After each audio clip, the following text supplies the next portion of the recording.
Makes up cold and sore throat home remedy. 'Tis the season and you only need 3 ingredients. Start with a whole lemon, you cut it in half and then start to slice each half into thin slices.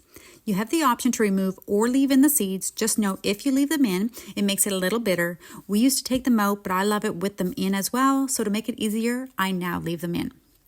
Then grab your ginger, cut off a chunk about the size of your thumb, remove all the skin.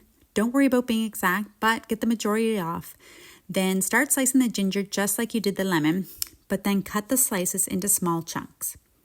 After you have it all cut up, you'll then grab your mason jar, start to layer it to fill it.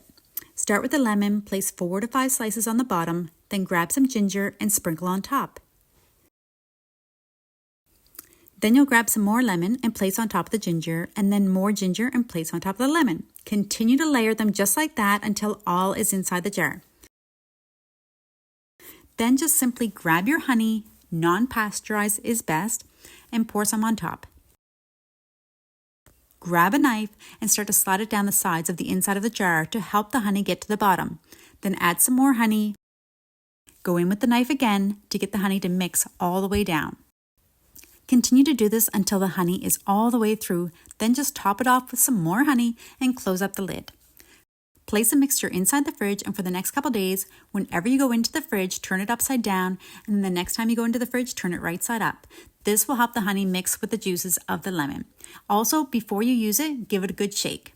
My family and I, we take a tablespoon in the morning and night whenever we feel anything coming on. And also, if someone in the house is sick, we start to all take it to keep from getting sick. It's been a game changer for us, and I hope it does the same for you.